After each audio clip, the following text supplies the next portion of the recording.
All right. I have the privilege of reading chapter 6. So here we go. Chapter 6 Loopholes.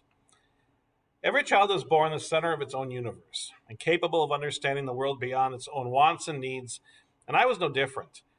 I was a voracious kid. I consumed boxes of books and wanted more, more, more. I ate like a pig.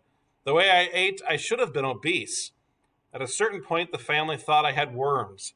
Whenever I went to my cousin's house for the holidays, my mom would drop me off with a bag of tomatoes, onions, and potatoes, and a large sack of cornmeal. That was her way of preempting any complaints about my visit. At my grand's house, I always got seconds, which none of the other kids got. My grandmother would give me the pot and say, "Finish it." If you didn't want all those clean dishes, you called Trevor. They called me the rubbish bin of the family. I ate and ate and ate. I was hyperactive too. I craved constant stimulation and activity. When I walked down the sidewalk as a toddler, if you didn't have my arm in a death grip, I was off, running full speed towards the traffic. I loved to be chased. I thought it was a game. The old grannies my mom hired to look after me while she was at work, I would leave them in tears. My mom would come home and they'd be crying. "I quit. I can't do this. Your son is a tyrant." It was the same with my school teachers, with Sunday school teachers as well.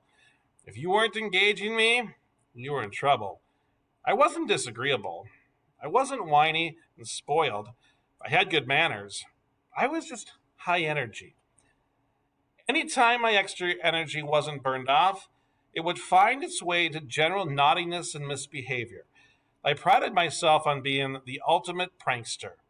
Every teacher at school used overhead projectors to put their notes up on the wall during class. One day, I went around and took the magnifying glass out of every projector in the classroom. Another time, I emptied a fire extinguisher into the school piano because I knew that we were going to have a performance at assembly the next day. The pianist sat down and played the first note, and thump! All the foam exploded out of the piano. The two things I loved most were fire and knives. I was endlessly fascinated by them. Knives were just cool. I collected them from pawn shops and garage sales. Flick knives, butterfly knives, the Rambo knife, the Crocodile Dundee knife. Fire was the ultimate, though. I loved fire, and I especially loved fireworks. We celebrated Guy Hawkes Day in November, and every year my mom would buy us a ton of fireworks, like a mini arsenal. I realized that I could take the gunpowder out of all the fireworks and create one massive firework on my own. One afternoon, I was doing precisely that, goofing around with my cousin and filling an empty plant pot with a huge pile of gunpowder when I got distracted by some black cat firecrackers. The cool thing you could do with a black cat was, instead of lighting it to make it explode, you could break it in half and light it, and it would turn into a mini flamethrower. I stopped midway through building my gunpowder pile to play with the black cat and somehow dropped a match on the pile. The whole thing exploded, throwing a massive ball of flame up in my face. Malignancy screamed, and my mom came running into the yard in a panic. "What happened?" I played it cool, even though I could still feel the heat of the fireball in my face. "Oh, nothing. Nothing happened." "Were you playing with fire?" "No."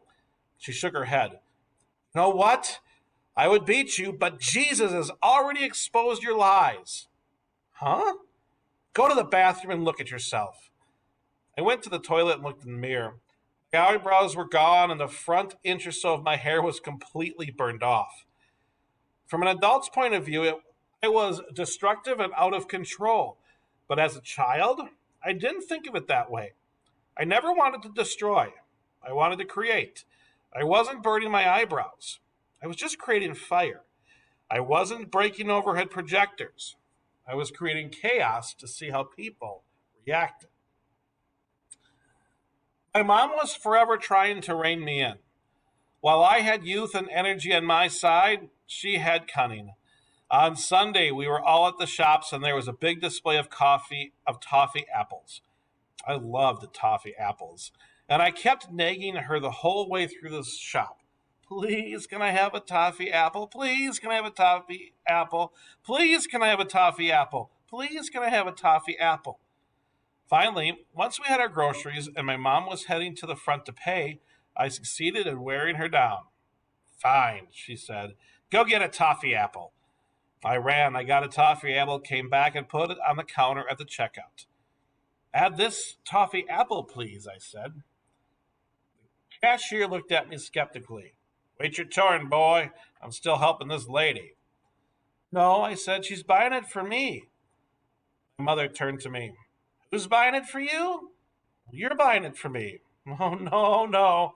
Why doesn't your mother buy it for you? What? My mother? You are my mother. I'm your mother? No, I'm not your mother. Where's your mother? I was so confused. You're my mother. The cashier looked at my mom, looked back at me, looked at her again. My mom shrugged like, I have no idea what that kid is talking about. Then she looked at me like she'd never seen me before in my life. You lost, little boy? Where's your mother? Yeah, the cashier said. Where's your mother? I pointed at my mother. She's my mother. What? She can't be your mother, boy. She's black. Can't you see? My mom shook her head. Poor little colored boy lost his mother. What a shame. I panicked. Was I crazy? Was she not my mother? I started bawling. You're my mother. You're my mother. She's my mother. She's my mother. My mom shrugged again. So sad. I hope he finds his mother. The cashier nodded. She paid him, took our groceries, and walked out of the shop. I dropped the toffee apple, ran out behind her in tears, and caught up to her in the car. She turned around laughing hysterically like she really got me good. Why are you crying? She asked. Because you said you were my mother. Why did you say you were my mother? Because you wouldn't stop about the toffee apple. Get in the car and let's go. By the time I was 7 or 8, I was too smart to be tricked, so she changed tactics. Our life turned into a courtroom drama with two lawyers constantly debating over loopholes and technicalities. Mom was smart and had a sharp tongue, but I was quicker in an argument. She'd get flustered because she couldn't keep up, so she started writing me letters. That way she could make her points, and there was no back and forth verbal sparring. If I had to do chores, I'd come home and find an envelope slipped under the door. Dear Trevor, children obey your parents in everything, for this pleases the Lord. Galatians chapter 3, verse 20. There are certain things I expect from you as my child and as a young man. You need to learn to clean your room. You need to keep the house clean. You need to look after your school uniform. Please, my child, I ask you, respect my rules so that I may also respect you. I ask you now, please go and do the dishes and do the weeds in the garden. Yours sincerely, Mom. I would do my chores, and if I had anything to say, I would write back. Because my mom was a secretary and I spent hours at her office every day after school, I learned a great deal about business correspondence. I was extremely proud of my letter writing abilities. To whom it may concern, dear Mom, I have received your correspondence earlier. I am delighted to say that I am ahead of schedule on the dishes, and I will continue to wash them in an hour or so. Please note that the garden is wet, and so I cannot do the weeds at this time. But please be assured this task will be completed by the end of the weekend. Also, I completely agree with you with what you are saying with regard to my respect levels, and I will maintain my room to a satisfactory standard. Yours sincerely, Trevor. Those are the polite letters. If we were having a real full-on argument, or if I'd gotten in trouble at school, I'd find more accusatory missives waiting for me when I got home. Dear Trevor, foolishness is bound up in the heart of a child. The rod of discipline will remove it far from him. Proverbs chapter 22, verse 15. The school marks this term have been very disappointing, and your behavior in class sometimes to be disruptive and disrespectful. It is clear from your actions that you do not respect me. You do not respect your teachers. Learn to respect the women in your life. The way you treat me and the way you treat your teachers will be the way that you treat other women in the world. Learn to buck that trend now, and you will be a better man because of it. Because of your behavior, I am grounding you for 1 week. There will be no television, no video games. Yours sincerely, Mom. I, of course, would find this punishment completely unfair. I take the letter and confront her. Can I speak to you about this? No. If you want to reply, you have to write a letter.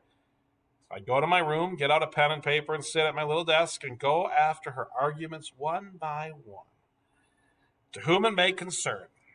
Dear Mom, first of all, this has been a particularly tough time in school, and for you to say my marks are bad is extremely unfair, especially considering the fact that you yourself were not very good in school, and I am, after all, a product of yours. So in a part, you are to blame because if you were not good in school, why would I be good in school? Because genetically, we are the same.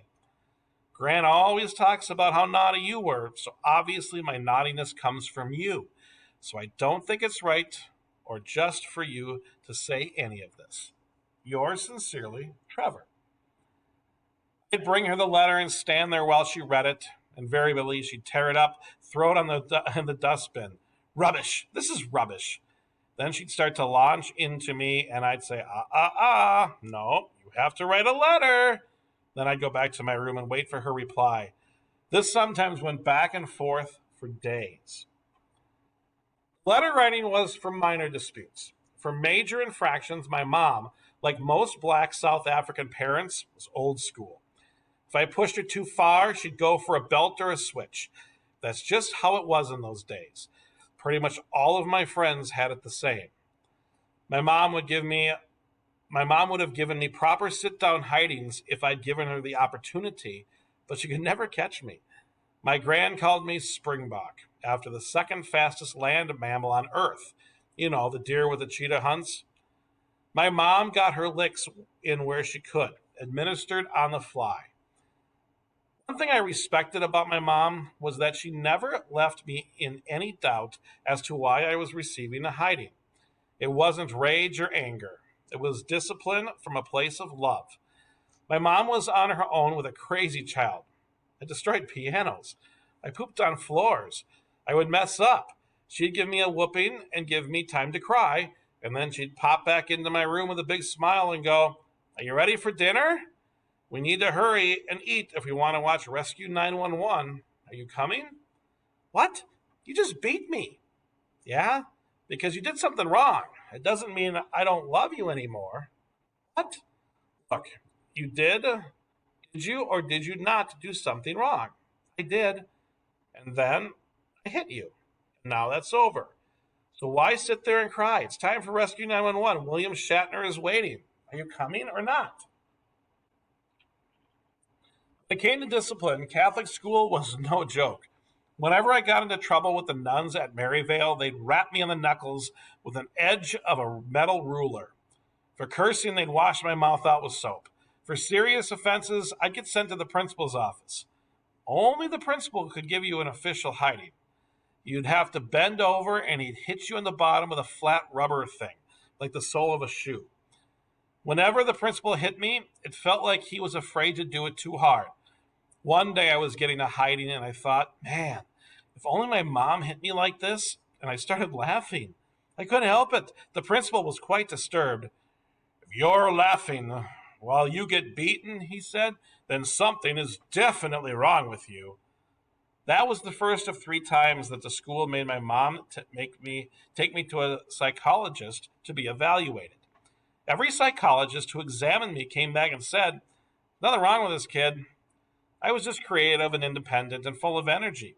The therapists did give me a series of tests, and they came to the conclusion that I was either going to make an excellent criminal or be very good at catching criminals, because I always could find loopholes in the law. Whenever I thought a rule wasn't logical, I'd find my way around it. The rules about communion on Friday Mass, for example, absolutely made no sense to me. We'd be in there for an hour of kneeling, standing, sitting, kneeling, standing, sitting, kneeling, standing, sitting. And by the end of it, I'd be starving.